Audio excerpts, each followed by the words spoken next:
কঠিন ভয়ঙ্কর সমস্যা যারা জর্জরিত হয়েছে তাদের উদ্দেশ্যেই বলা। আপনারা আজও ফোন করুন। এবং তিনি যখন স্টুডিওতে উপস্থিত হয়েছেন তখন অনেকটা কাজে তিনি ব্যস্ত থাকেন বলে লাইভ অনুষ্ঠানে আসতে পারেন না। আজ তিনি রয়েছেন যখন আপনাদের জিজ্ঞাসা নিয়ে বসে রয়েছেন ঠিকই, তার কাছে রাখুন এবং ফোন রাখুন এবং জেনে নিন কিভাবে সমস্যার সমাধান পাওয়া যায়। অবশ্যই তার কাছে আমি সরাসরি চলে যাব। উপস্থিত আছেন শ্রী দীপ শাস্ত্রী মহাশয়, তাকে স্বাগত জানাবো। স্বাগত আপনাকে। নমস্কার। প্রতিদিনের মতন আজকেও আমি শ্রী শ্রী গুরুচরণে সর্বোপরি মা তারা চরণে শতকোটি নমস্কার জানিয়ে আজকের অনুষ্ঠান শুরু করছি। আপনারা দীর্ঘদিন ধরে আমার অনুষ্ঠান দেখছেন। আমি চেষ্টা করি মানুষকে সঠিক পথ দেখানো, অ্যাস্ট্রোলজিক্যাল পয়েন্ট অফ ভিউ থেকে প্রপার গাইডলাইন তাকে দেয়া, যাতে গিয়ে তার উপকার হয় প্রকৃতপক্ষে। তো তার জন্য জ্যোতিষ বিচারটা করা খুব দরকার। আমি আবারও বলছি, আগের অনুষ্ঠানগুলোর মতন জ্যোতিষ বিচারটা এতটাই আমাদের জীবনে গুরুত্বপূর্ণ এবং আমাদের জীবনের সঙ্গে অঙ্গাঙ্গিভাবে ওতপ্রোতভাবে জড়িয়ে রয়েছে, যেখান থেকে কিন্তু মানুষের সমস্ত কিছু মানে খুঁটিনাটি দিক, ছোটখাটো দিক, বড়সড় দিক, ভবিষ্যৎ, অতীত, বর্তমান সমস্ত কিছু বলে দেওয়া যায়। এবং সেটা কিভাবে আগে থাকতে গার্ড নিতে হয়, বা বর্তমানে যে সমস্যাটা চলছে সেটা কিভাবে প্রতিকার প্রতিবিধান হয়, বা আগামী দিনে কি সমস্যা আসতে চলেছে সেই বিষয়তেও কিন্তু মানুষকে অবগত করা যায়। তো জ্যোতিষ বিচারটা মানুষের জীবনে এতটাই গুরুত্বপূর্ণ, এতটাই ভাইটাল।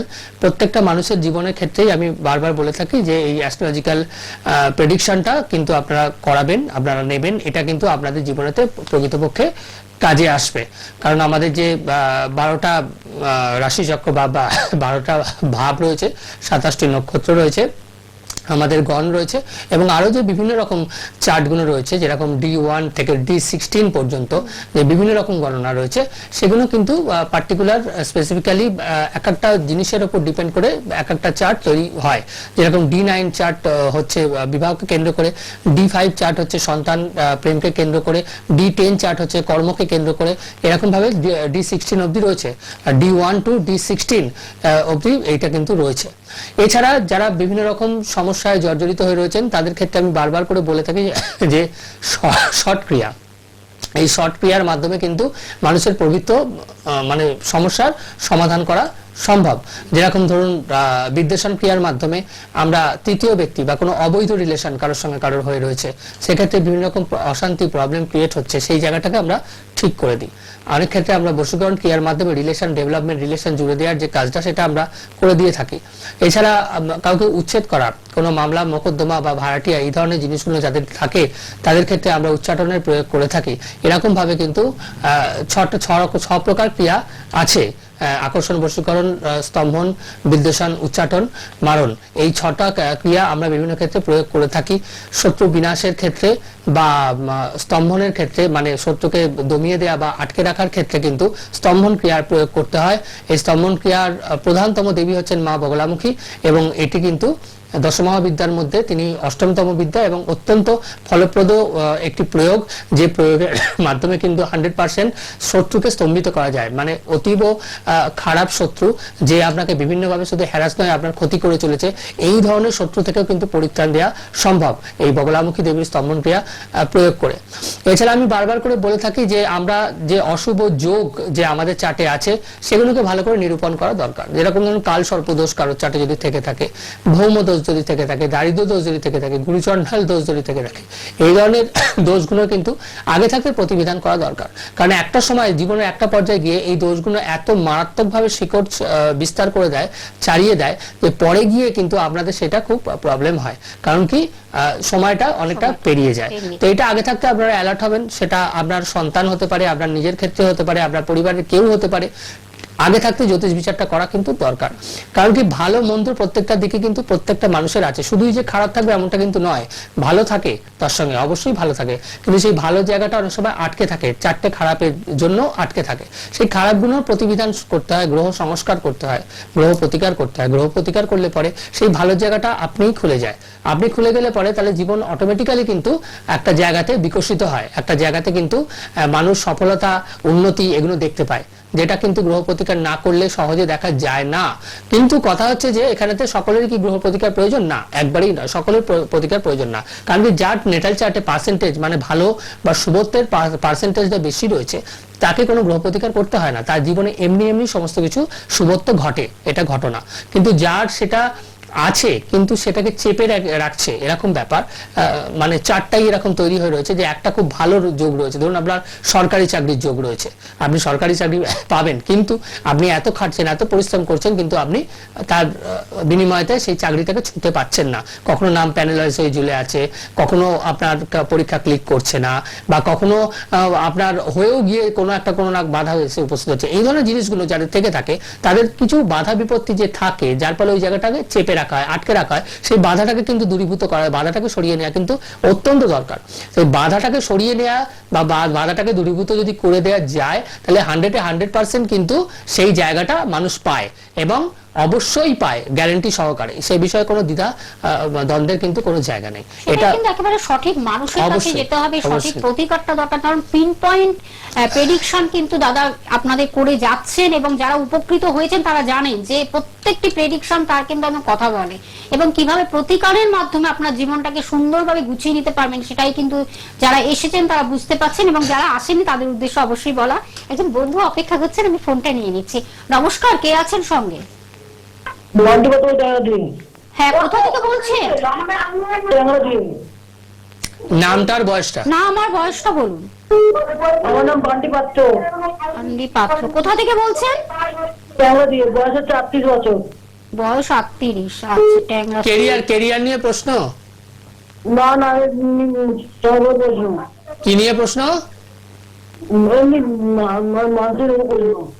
কথাটা বোঝা যাচ্ছে না, ঠিক আছে আপনি Communication পরে থেকে gap হচ্ছে, আপনার কথা যাই হোক স্পষ্টভাবে আপনি বোঝা যাচ্ছে। ট্রাই করুন অবশ্যই। তো রবি যদি হ্যাঁ, কারো দ্বিতীয় পতি আমরা- হয়, হ্যাঁ, এই যে ক্যারিয়ার নিয়ে আমি যেটা একটু বলবো, এডুকেশন নিয়ে আমরা একটু জানবো, কারণ আপনার কাছে বহু মানুষরা আসে যারা কাউন্সিলিং করে এবং এডুকেশন দিক থেকে যারা ঘাটতি ঠিক মতো স্ট্রিম চুজ করতে পারে না এবং কোন দিকে গেলে সাকসেস পাবে বা স্বপ্ন পূরণ হবে সেটা কিন্তু আপনার কাছে বহু ছাত্রছাত্রীরা আপনার কাছে আসছে। নিশ্চয়ই এটা সেটা নিয়ে আমরা দেখাটা একটু খুব জেনে দরকার নেব। রয়েছে, কারণ কি গ্রহ ইন্ডিকেশন দেয় যে কোন স্ট্রিমে গেলে সফলতা পাওয়া যায়। আমি একটু ফোনটাকে নিয়ে নিই। হ্যাঁ, নিশ্চয়ই। নমস্কার, কে আছেন সঙ্গে? হ্যালো, হ্যাঁ। নমস্কার দিদি। হ্যাঁ, নমস্কার দাদা। হুম।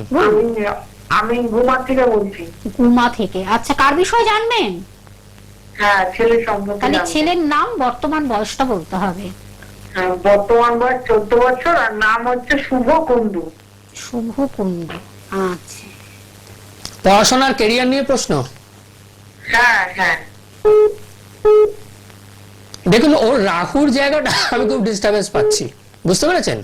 ওর রাহুর জায়গাটা আমি খুব ডিস্টার্বেন্স পাচ্ছি। ছেলে এমনি ভালো, কিন্তু পড়াশোনাটা ও ঠিক মতন মানে করতে গিয়েও ঠিক অ্যাপ্লাই করতে পারে না, বুঝতে পেরেছেন? মানে যতটা ওর আশানুরূপ রেজাল্ট হওয়ার দরকার ততটা কিন্তু ওর হয় না, এবং ওর বন্ধু বান্ধবের জায়গাটা থেকে কিন্তু সাবধান, বুঝতে পেরেছেন? কারণ পড়াশোনাটা ওর হঠাৎ করে ডিটোরিয়েট করবে, মানে খুব খারাপ পর্যায়ে চলে যাবে, একটা জায়গাতে গিয়ে খুব খারাপ পর্যায়ে চলে যাবে। এখন কিরকম অবস্থায় দাঁড়িয়ে রয়েছে? এখন মানে যেরকম পড়াশোনা করছে ওরকম মানে নাম্বার আসছে না। হ্যাঁ, আমি তো সেটাই তো বলে সেটাই দিলেন, বললাম। আশানুরূপ ফল পাবে না। প্রচুর যেরকম ভাবে পরিশ্রম করবে, খাটবে পড়াশোনা সেরকম করবে। ভাবে ফল পাবে না, আর ওর মধ্যে কিছু নার্ভাসনেসও কাজ করে, ও ঠিকঠাক পরীক্ষাটাও সেইভাবে দিয়ে উঠতে পারে না, যেখান থেকে ওর মার্কসটাও অ্যাচিভ করতে পারবে। ঠিক কিনা বলুন? ও ঠিক মতন, পরীক্ষার সময় নার্ভাস হয়ে যায়। হ্যাঁ, ও ঠিক মতন ভীষণ একটা নার্ভাসনেস ওর মধ্যে একটা কাজ নার্ভাস করবে। ব্রেকডাউন যেটা হ্যাঁ, বলে, পরীক্ষা ওর হলে বুঝ- গিয়ে ভুলে যাচ্ছে বা সেরকম ভাবে এইটাই হচ্ছে কথা, যে ওর বুধ এবং বৃহস্পতিকে পাওয়ার দেওয়া দরকার এবং রাহুর প্রতিকার করা দরকার আছে। রাহুর প্রতিকার করলে পরে এই ছেলে পরবর্তীকালেতে এডুকেশন এবং কেরিয়ার খুব ভালোভাবে ওর তৈরি হয়ে যাবে। কেমন? পড়াশোনার যোগ আছে। হ্যাঁ, পড়াশোনার যোগ আছে। হ্যাঁ, হায়ার স্টাডিজ হবে, যদি গ্রহ প্রতিকার করে দেওয়া যায় তাহলে পরে হায়ার স্টাডিজ হবে, ভালোভাবে পড়াশোনা করে জীবনে প্রতিষ্ঠিত হতে পারবে। এখন দিদি ভাই এই সময়টা কিন্তু এই career রাহুর করা, বাধাটাকে হ্যাঁ। কাটাতে হবে। এই সময়টা ভীষণ ইম্পর্টেন্ট। এই যে 14 বছর বয়স, এই সময়টা যদি আপনি ঠিক মতো প্রতিকার করে যদি আপনি একটা প্রতিবিধান নিতে পারেন, আমার মনে হয় এই সময়টা কিন্তু ভীষণ ইম্পর্টেন্ট। আসলে আমি একটু আগে এই কথাই বলছিলাম, আমাদের আজকের কিন্তু মানে কথোপকথন যে চলবে। রবি কারোর যদি দ্বিতীয় পতি হয়। ধন্যবাদ দিদি, আপনাকে ধন্যবাদ। আপনি রাত্রি 10টার পরে ফোন করুন এবং আমি জানিয়ে দেবো কোন নাম্বারের মাধ্যমে আপনারা বুকিং করে চলে আসতে পারবেন। আপনি যেন ঘুমাতে থাকেন আপনার মনে হয় খুব কাছে হবে, ব্যারাকপুরটা মনে হয় কাছে হবে। হ্যাঁ ঠিক আছে, সেটা উনি আপনি চলে আসুন, বুঝে নেবেন। আপনি ফোনের তো মাধ্যমে এখন কথা কথা হচ্ছে যে বলবেন।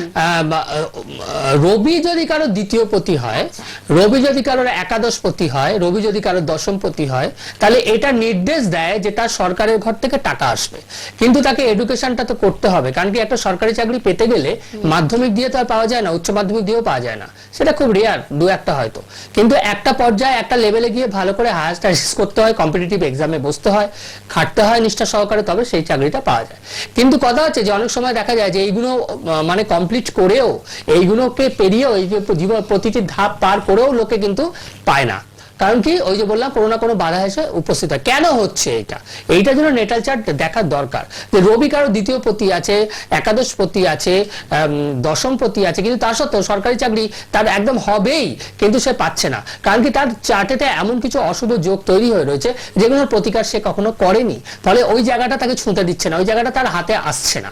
এই জায়গাটা কিন্তু ভালো করে আপনারা খুব বুদ্ধি সহকারে এটাকে রেকটিফাই করবেন, এটাকে চিনবেন, এটাকে জানা দরকার আছে। আমি দীর্ঘদিন ধরে যে এই যে কাজ করে আসছি, এটা আমি কিন্তু গ্রহদেরকে চিনেছি, গ্রহদের যে টেন্ডেন্সি সেটা আমি কিন্তু বুঝেছি। যেটা আগের দিন আমি বলছিলাম যে সব গ্রহ কিন্তু একরকম টেন্ডেন্সির হয় না। কারণ কি, গ্রহ কিন্তু সবসময় আলাদা আলাদা টেন্ডেন্সির হয়ে থাকে, এটাকে কিন্তু চিন্তা হয়, এটা কিন্তু এক্সপিরিয়েন্স চিনিয়ে দেয়। এটা কিন্তু এক বছর, 2 বছর, 3 বছরের জ্যোতিষ কোর্স করে কিন্তু এটা চেনা যায় না। সাপোজ আমি ফর এক্সাম্পল আপনাদেরকে বলছি যে সপ্তমপতি দ্বাদশে গেলেই বিচ্ছেদ হয় না। কারণ কি, তখনই বিচ্ছেদ হয় যখন সেই গ্রহটার মধ্যে সেপারেটিভ টেন্ডেন্সি থাকে, যেরকম মঙ্গলের মধ্যে সেপারেটিভ টেন্ডেন্সি রয়েছে, তার নেচারটা সেপারেটিভ নেচার। ফলে কি, মঙ্গল যদি কারো সপ্তমপতি আর দ্বাদশে যায়, তাহলে কি স্বামী স্ত্রীর মধ্যে বিচ্ছেদ করিয়ে দেয়, ডিভোর্স করিয়ে দেয়। যদি শনি সেপারেটিভ টেন্ডেন্সি রয়েছে, এরকম কিছু গ্রহের সেপারেটিভ টেন্ডেন্সি, কিন্তু রবি বলুন, বৃহস্পতি বলুন, এদের সেপারেটিভ টেন্ডেন্সি সেইভাবে নেই। তো এরা যদি সপ্তমপতি হয়, দ্বাদশে যায়, তাহলে বিচ্ছেদ অনেক সময় হয় না, আটকে যায়। আবার বৃহস্পতির দৃষ্টি থাকলেও কিন্তু সপ্তমপতির ওপর বিচ্ছেদের জায়গাটা আটকে দেয়। ঠিক এইরকম ভাবেই যে গ্রহরা যে কি বলতে চাইছে সেটা ডিপেন্ড করে অনেক কিছুর ওপর, মানে প্রচুর কিছুর ওপর সেটা ডিপেন্ড করে, একটা দুটো নয়, এটা মাথায় রাখবেন। আমি কথাটা কিন্তু এইটা বললাম যে প্রচুর কিছুর ওপর। মানে কি, প্রথমত হচ্ছে ভাব, সে কোন ভাবে বসে রয়েছে। দ্বিতীয়ত হচ্ছে সে কার সাথে বসে রয়েছে, সে কি কোনো চণ্ডালকারক গ্রহের সঙ্গে বসে রয়েছে, কোনো মারক গ্রহের সঙ্গে বসে রয়েছে, না কোনো যোগকারক গ্রহের সঙ্গে বসে রয়েছে। তৃতীয়ত হচ্ছে গিয়ে তার ডিগ্রি, সে কত ডিগ্রিতে বসে রয়েছে। চতুর্থ হচ্ছে যে সে তুঙ্গ ক্ষেত্রে বসে আছে না সে ডাউনে বসে রয়েছে। পঞ্চমত হচ্ছে যে লগ্ন সাপেক্ষে সেই গ্রহটা মানে মেলিফিক প্ল্যানেট, মানে মারক গ্রহ নাকি যোগ কারক গ্রহ, এইগুলো সমস্তটা কিন্তু দেখা দরকার রয়েছে। সে কোন ভাবে অধিপতি, কোথায় গিয়ে বসে আছে, এইগুলো অনেক কিছু আরো দেখার দরকার আছে। তবে গিয়ে আমরা একটা পার্টিকুলার সিদ্ধান্তে উপনীত হতে পারি যে এই গ্রহটা থেকে এই প্রবলেমটা আসছে। তো এইটাই হচ্ছে কিন্তু মেন জ্যোতিষ বিচার, এইখানটা, এইটাকে ধরা, এইটা ধরতে মানে 99% মানুষ পারে না বলেই আপনারা অন্য জায়গাতে গিয়ে কিন্তু উপকারটা পান না, এটা কিন্তু মাথায় রাখবেন। কারণ কি, হয়তো প্রবলেমটা আপনার বাস্তুর থেকে আসছে, কিন্তু প্রবলেমটা বলে দিলে আপনার মাঙ্গলিক দোষ আছে সেই জন্য হচ্ছে, বা প্রবলেমটা আপনার শত্রুর দিক থেকে আসছে, এক্ষেত্রে আপনাকে বলে দিল যে আপনার বাস্তুর দোষ আছে তাই এটা হচ্ছে। এই যে পার্টিকুলার জায়গাটাকে ধরা, ক্যাচ করা, কারণ কি রোগ যদি ধরা যায় তাহলে পরে কিন্তু তার ট্রিটমেন্ট প্রপার হবে, এবং সেই ট্রিটমেন্ট খুব মানে খুব এফেক্টিভ হবে, সেই ট্রিটমেন্টটা খুব এফেক্টিভ হবে। কিন্তু রোগটাই যদি না ধরতে পারে তাহলে পরে কিন্তু কোনোদিন ট্রিটমেন্ট হবে না। কারণ আপনার জ্বর হয়েছে, আপনাকে যদি পেটের ওষুধ দিয়ে দেয়, আপনার নার্ভের প্রবলেম হয়েছে, আপনাকে যদি মানে মাথা ঘোরার ওষুধ দিয়ে দেয়, তাহলে পরে কিন্তু কখনোই সেটা প্রপার ট্রিটমেন্ট হবে না। এটা কিন্তু সর্বদা মাথায় রাখবে। জ্যোতিষ বিচার অত্যন্ত গুরুত্বপূর্ণ, এবং জ্যোতিষ বিচারটা কিন্তু অত্যন্ত সূক্ষ্মতর হওয়া দরকার, নিষ্ঠা সহকারে হওয়া দরকার, এবং যতদূর গভীরে যে বিচার করা যায় ততটা কিন্তু করা দরকার। এরকম ভাবে যদি করা যায় অবশ্যই আপনি রেজাল্ট পাবেনই পাবেন, এই বিষয়ে আমার গ্যারান্টি। মানে দীর্ঘ বছর অভিজ্ঞতাই সেটা কথা বলে, মানে 15 থেকে 20 বছর ধরে তিনি তার এক্সপেরিয়েন্স এই তন্ত্র নিয়ে, কারণ কি এটা তো আমাদের যে দ্বাদশ ভাব, ঠিকমতো আমি নাই করতে পারি, ঠিকমতো প্রতিকার না করতে পারি, বা ঠিকমতো যদি এইটা তো আপনারাও জেনে গেছেন যে আমাদের রাশি চক্রে 12টা ভাব রয়েছে, আমাদের 9টি গ্রহ রয়েছে। হ্যাঁ নিশ্চয়ই। নমস্কার, কে আছেন সঙ্গে? হ্যালো, হ্যালো, বলুন বলুন। নমস্কার, আমি আমার ছেলের সম্বন্ধে জানতে চাই। ছেলের নাম আর বয়স বলুন। ছেলের নাম হচ্ছে রৌনক দাস, জন্ম হচ্ছে 4/4/96। না, এক্সাক্ট বয়সটা বলতে হবে। 96 এ জন্ম, তাহলে মানে 27 বছর বলুন। হ্যাঁ হ্যাঁ হ্যাঁ হ্যাঁ 27 বছর বয়স। 27 বছর। হ্যাঁ।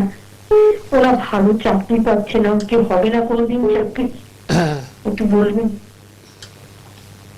আপনি কোথা থেকে ফোন করছেন? আমি বলছি যাদবপুর দিয়ে। যাদবপুর থেকে। দশমপতি 27+। দশমপতি একটু পীড়িত আছে ওর দশমপতি, হ্যাঁ, হ্যাঁ, হ্যাঁ। দশমপতিটা ওর পীড়িত আছে, ঠিক আছে, কর্মের জায়গাটা ওই জন্য এরকম হচ্ছে, টালমাটাল চলছে, বুঝতে পেরেছেন? দশমপতি পীড়িত থাকার জন্য কর্মের জায়গাটা একটু টালমাটাল চলছে। ওর ডেট অফ বার্থটা নিয়ে আপনি রাত্রিরে একটু আমার সঙ্গে যোগাযোগ করবেন, ঠিক আছে? এই জায়গাটা ঠিক করে দেওয়া যাবে। ওর চাকরিটা হবে যে একটু প্রতিকার করে দেওয়া দরকার আছে, প্রতিকার করে দিলে ওর চাকরি হয়ে যাবে, কোনো অসুবিধা হবে না। আপনি রাত্রি 10টার পরে ফোন করুন সরাসরি। হ্যাঁ, আমি বলে দিচ্ছি কিভাবে আপনারা ফোন করবেন, কোন নাম্বারে ফোন করবেন, সবকিছু আমি ডিটেলটা বলে দিচ্ছি। অবশ্য বুকিং নাম্বারটা আপনারা টিভি স্ক্রিনে দেখতে পাচ্ছেন, রেড বক্সে। আচ্ছা, আমি একটু বলে নিই, হ্যাঁ, যেটা আমি বলছিলাম যে এই যে আপনারা জ্যোতিষ অনুষ্ঠান দেখে দেখে আপনারা জেনে গেছেন যে আমাদের 9টি গ্রহ এবং কিভাবে মাঙ্গলিক দোষ হয় বা কিভাবে কালসর্প দোষ হয় বা কিভাবে আমাদের দ্বাদশ রাশিচক্র 12টা ঘর, তো কোনটা গ্রহ কোথায় থাকলে কি হয়, এগুলো আপনারা মোটামুটি জেনে গেছেন, বুঝে গেছেন। তাহলে তো আপনারা নিজেরাই নিজেদের বিচার করে নিতে পারবেন জ্যোতিষের কাছে যাবেনটা কেন। জ্যোতিষের কাছে এই জন্যই যাবেন আপনি, কারণ কি একজন জ্যোতিষী সেই গ্রহদের টেন্ডেন্সিটা ভালো করে বোঝে, যেটা আপনি কোনোদিন বুঝতে পারবেন না। কেমন ডাক্তার যেরকম রোগের গতিবিধিটা বুঝতে পারে, যে সেই রোগটা কি রকম, সেই রোগটা কি ধরনের তার নেচার, এরকম হ্যাঁ এরকম গ্রহদের কি নেচার সেটা কিন্তু জ্যোতিষ বুঝতে পারে। বিশেষ করে যারা দীর্ঘদিন ধরে কাজ করছেন, অভিজ্ঞতা সম্পন্ন জ্যোতিষ, মানে ওই 2-3-4 বছরের জ্যোতিষ নয়, যারা হঠাৎ করে পড়ে হঠাৎ করে প্র্যাকটিস শুরু করেছে তারা নয়, কিন্তু যারা দীর্ঘদিন ধরে কাজ করছে তারা এই জায়গাটাকে কিন্তু ভালো করে রেকটিফাই করতে পারে বা এই জায়গাটাকে ভালো করে চিনতে পারে। জলরাশিতে যদি দুটো লাল গ্রহ একসঙ্গে বসে যায়, মানে রবি এবং মঙ্গল, তাহলে দুটো গ্রহ কি হয়, দপ করে নিভে যায়, ঠিক আছে? সেক্ষেত্রে কিন্তু তাদের মধ্যে যে ক্ল্যাশটা সেটা কিন্তু হয় না। কিন্তু এটা যদি মেষ রাশি হয়, মানে অগ্নিতত্ত্বের রাশি যদি হয়, তাহলে পরে সেই জায়গাটা সেটা কিন্তু বিশাল একটা ক্ল্যাশ তৈরি হয়। সপ্তম ভাবেতে রবি কিন্তু খুব মারাত্মক ফল দেয়, কিন্তু যদি সপ্তম ভাবটা রবির নিজস্ব ঘর হয় এবং রবি যদি সেখানে সক্ষেত্রে অবস্থিত থাকে, তাহলে পরে সেই ভাবটাকে সে রক্ষা করবে, কোনোদিন সেটা কিন্তু সেইভাবে মারাত্মক ফল দেবে না। এই যে ব্যাপারগুলো কিন্তু প্র্যাকটিস করতে করতে, অভিজ্ঞতা সঞ্চয় করতে করতে কিন্তু আমাদের মধ্যে চলে আসে, আমরা সেটা বুঝতে পারি। কারণ কি হাজার হাজার নেটাল চার্ট ঘেটে মানুষের প্র্যাকটিক্যালি ব্যাপারগুলো দেখে যে এক্সপিরিয়েন্স আছে, সেটা অন্যের কাছ থেকে শুনে বা বই পড়ে কিন্তু কখনো হয় না। তো এই দক্ষতা, এই অভিজ্ঞতার জায়গাটা কিন্তু দীর্ঘ বছরের অভিজ্ঞতা থেকেই কিন্তু এসে তৈরি হয়েছে, এবং সেক্ষেত্রে কিন্তু এমন শক্তপোক্ত হাতে এই ব্যাপারটাকে আমি ধরতে পারি বা এমন মানে নির্দিষ্ট একটা কায়দাতে আমি সেই জায়গাটাকে রেকটিফাই করে প্রতিকার করে দিতে পারি, যে প্রতিকার কিন্তু অবশ্যই কথা বলে এবং আপনার সেই পার্টিকুলার প্রবলেম সলভ হয়ই হয়। এই বিষয়ে কিন্তু আমি কোনো গ্যারান্টি দিয়ে কাজ করে থাকি আমি। একদম। আমি তার আগে একটু বলে দিচ্ছি, একজন বন্ধু অপেক্ষা করছেন, তার আগে আমি একটু জানিয়ে দিচ্ছি শ্রী দীপশাস্ত্রী মহাশয়কে কোথায় আপনারা পাচ্ছেন। বুকিং নাম্বারটা রেড বক্সে যে নাম্বারটি আপনারা দেখতে পাচ্ছেন, সেই নাম্বারের মাধ্যমে যেমন রাত্রি 10টার পরে কথাও বলবেন, তার সঙ্গে কিন্তু সেই নাম্বারের মাধ্যমে আপনারা বুকিংও করতে পাচ্ছেন। ফোন নাম্বারটি আমি জানিয়ে দিচ্ছি 9748150037। এই নাম্বারটি হলো বুকিং নাম্বার এবং রাত্রি 10টার পরে কথা বলার নাম্বার। এবং কোথায় কোথায় পেয়ে যাচ্ছেন সেটাও আমি জানিয়ে দিচ্ছি। কলকাতাতে পাচ্ছেন, হাওড়াতে পাচ্ছেন, ব্যারাকপুরে পাচ্ছেন, বেচেদাতে পেয়ে যাচ্ছেন। এবং যারা দূর দূর প্রান্ত থেকে ফোন করছেন বা আসতে পাচ্ছেন না, তাদের উদ্দেশ্যে বলা, অনলাইনেও তিনি কিন্তু প্রেডিকশন করে দিচ্ছেন, সেটা কিন্তু কুরিয়ার সার্ভিসের মাধ্যমে আপনার বাড়িতে পৌঁছে যাচ্ছে। সেই প্রতিকারটি যদি তিনি প্রতিকার দেন, তবেই সেই প্রতিকারটি কিন্তু আপনার বাড়িতে পৌঁছে যাচ্ছে, সেটাও তিনি ব্যবস্থা রেখেছেন কুরিয়ার সার্ভিসের মাধ্যমে। একজন বন্ধু অপেক্ষা করছেন, আমি ফোনটা নিয়ে নিচ্ছি। নমস্কার, কে আছেন সঙ্গে? হ্যালো, নমস্কার ম্যাম, একটু স্যারের সাথে কথা বলে যাবো? অবশ্যই, হ্যাঁ বলুন, কোথা থেকে বলছেন, কে বলছেন, কার বিষয়ে? আমার বিষয়ে জানবো ম্যাম। আমার নাম হচ্ছে জয়িতা চৌধুরী। আচ্ছা, বয়সটা বলুন, বর্তমান বয়স? বর্তমান বয়স হচ্ছে 45। কোথা থেকে বলছেন? আমি বর্ধমান থেকে বলছি। বর্ধমান। আচ্ছা, কি বিষয়ে জানবেন? আমরা কি পারিবারিক কোনো কিছু প্রশ্ন? হ্যাঁ হ্যাঁ, পারিবারিক প্রশ্ন বা আমার শরীরটা একটু খারাপ হতে গেল। হেলথ নিয়ে তো বড় জায়গায় প্রবলেম আছেই আপনার, ঠিক আছে? এবং আমি বলে দিচ্ছি, আপনার পেটের কোনো জাতীয় সমস্যা এর আগে কি ছিল? পেটের প্রবলেম? হ্যাঁ, পেটের সমস্যা আছে। পেটের সমস্যা থেকে কিন্তু খুব সাবধান, এটা বড়সড় আকার নেবে, ঠিক আছে? অপারেশনের যোগ আছে আপনার। অপারেশন হয়েছে কি এর আগে? অপারেশনের যোগ আমি পাচ্ছি কিন্তু, ঠিক আছে? এবং পারিবারিক কিছু সমস্যা তো রয়েছেই, সেটা মানে বেশ অশান্তিকারক বা কলহজনক ব্যাপার আছে, ঠিক আছে? তো এইটা নিয়ে আমি পরে, আপনি রাত্রিরে আমাকে কল করবেন, এই প্রবলেমগুলো কি আছে আমি সেটা বলে দেবো, জানিয়ে দেবো। ওর নাম্বারে বলুন 37 বলুন। হ্যাঁ রেড বক্সে দেখুন, হ্যাঁ 37 লাল বক্সে যেটা আপনারা নাম্বারটি দেখতে পাচ্ছেন চটপট আপনি লিখে রাখুন, ঠিক আছে? 9748150037 এটি হলো বুকিং নাম্বার এবং রাত্রি 10টায় কথা বলার নাম্বার। এই নাম্বারের মাধ্যমে আপনারা চটপট যেমন বুকিং করতে থাকবেন এবং যদি আপনারা স্যারের সাথে সরাসরি কথা বলতে চান রাত্রি 10টার পরে কথা বলুন। এবং কোথায় কোথায় আপনারা পেয়ে যাচ্ছেন, কলকাতাতে পাচ্ছেন, হাওড়াতে পাচ্ছেন, ব্যারাকপুরে পাচ্ছেন, মেচেদাতে পাচ্ছেন। এছাড়াও অনলাইন প্রেডিকশনের ব্যবস্থাও তিনি রেখেছেন। যারা দূর দূর প্রান্ত থেকে আসতে পারছেন না তাদের উদ্দেশ্যে বলা, তারা কিন্তু কুরিয়ার সার্ভিসের মাধ্যমে যদি তিনি প্রতিকার মনে করেন তবে সেই প্রতিকারটাও কিন্তু আপনার বাড়িতে পৌঁছে যাচ্ছে কুরিয়ার সার্ভিসের মাধ্যমে, সেটাও আপনাদের জানিয়ে দিলাম। তিনটে রাশির উপর সাড়ে সাথী চলছে, যেটা হচ্ছে মকর, কুম্ভ এবং মীন। 2024-তে অবস্থার অনেকটাই পরিবর্তন হবে শনির যে ব্যাপারটা রয়েছে।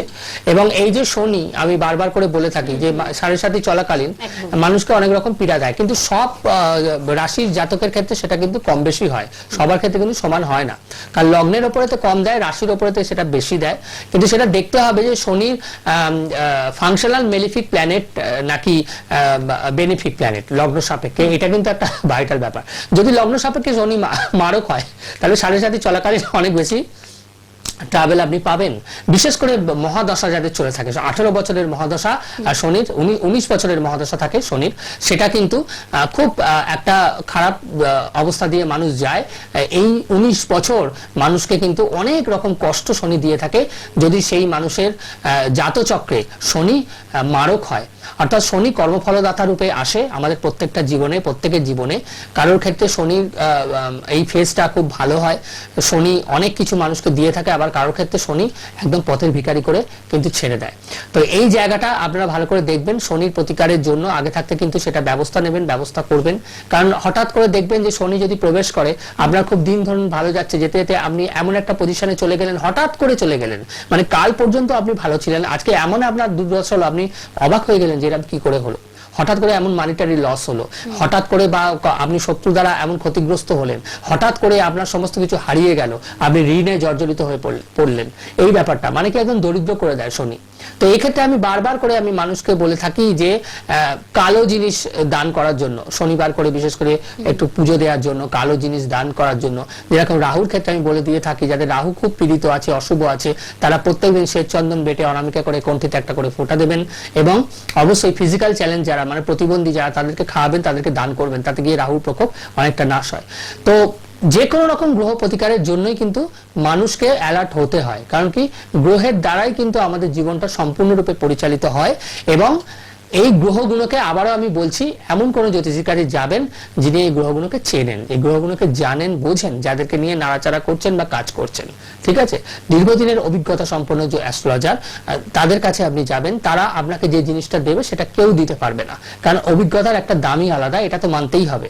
তো সেক্ষেত্রে আমি যে কাজটা নিয়ে থাকি সেই কাজটা আমি করে দিয়ে থাকি 100% ব্যর্থতার কিন্তু কোনো রকম জায়গা নেই, কারণ কি আমি প্রেডিকশনটাও খুব নিষ্ঠা সহকারে করে থাকি এবং রেমেডিটাও কিন্তু অত্যন্ত নিষ্ঠা সহকারে করে থাকি এবং সম্পূর্ণরূপে হেল্প আমি মানুষকে করি, সব দিক থেকে আমি মানুষকে হেল্প করে থাকি।